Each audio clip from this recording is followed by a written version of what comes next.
حاج عامر، يا حاج عامر حسين، انتوا شربتوا ايه لروي فيكتوريا قبل الماتش؟ شربتوه ايه يا جماعه؟ شربتوه ايه يا جماعه؟ روي فيكتوريا ان هو يبدا بمحمد صبحي في الماتش دوت، يا عم مفيش مشكله، يعني مستغربها انا دي، يعني حتى ما بداش بابو جبل، ما بداش باحمد الشناوي، بدا بمحمد صبحي اللي نسي هو مركزه ايه في الملعب، يعني هو نسي بقاله قرن ما بيلعبش، بدا بيه النهارده، يا عم ماشي.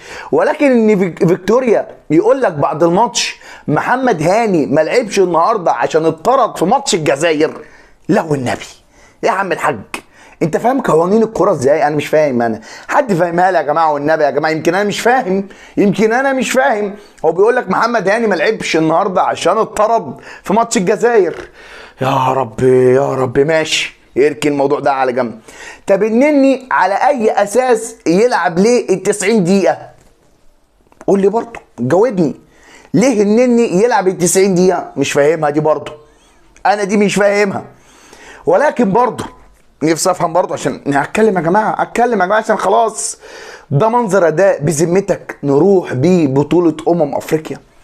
ما هتقول اضحك عليا، اضحك عليا يا برنس، وقول لي ان ده اداء تمويه بنموه، عاوزين نعرف الناس يعني ايه اللي احنا دي خطتنا، ده منظرنا، يعني بننيمهم زي موسيماني. ما هو ده مش منظر، ما هو ده مش منظر اداء اروح بيه.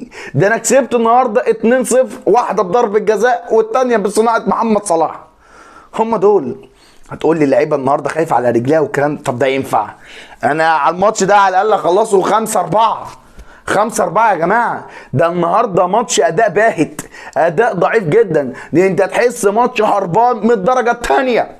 دي مش كوره، دي مش كوره يا جدعان، يعني فهموني، يعني فهموني كده، رغم الفوز ورغم كل ده ولكن الاداء ضعيف، الاداء ضعيف جدا جدا، يعني اداء علامة استفهام، يعني مش شايف في حماس، سبرنتات، ضغط، شوط، ومفيش مفيش اي حاجة في اي حاجة.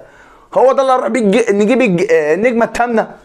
يعني انا مستغربها برضه. سيبك تقعد تبص كده يا برنس معاه وتفكر، يعني الموضوع ان محمد صلاح هو اللي يسجل الجون، محمد صلاح هو اللي يصنع الجون، محمد صلاح هو اللي يصنع كل الفرص لزمايله، ان نفر يصنع لمحمد صلاح كوره؟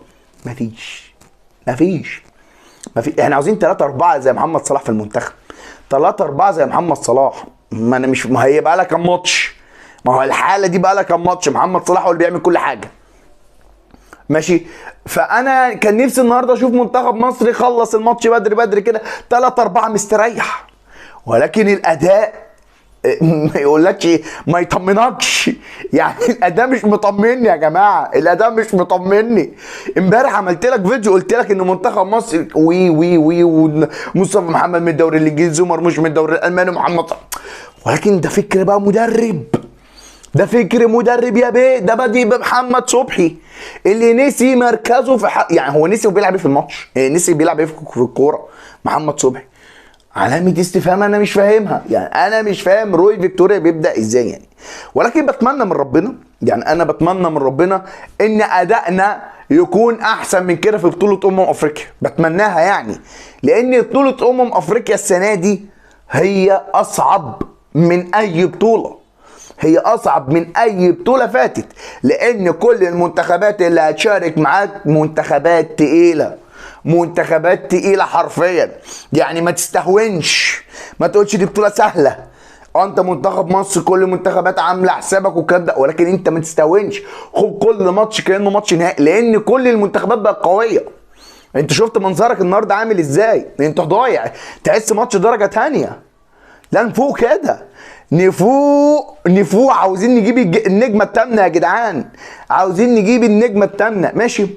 ولكن كنت بتمنى من روي فيكتوريا ان هو مثلا، انت بدأت مثلا الشوط الثاني بادئ بمروان والنني وامام عاشور، الماتش مش محتاج تبدأ بنني ومروان، اسحب النني ونزل زيزو، هاجم يا باشا، اسحب الفرقة اللي قدام وروح. هندافع قصاد مين احنا؟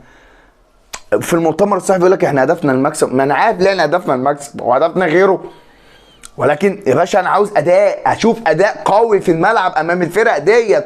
اما هعمل ايه امام الفرق الكبيره؟ اما انا تايه امام الفرق ديت، الوز بقى وضيع امام الفرق التانيه.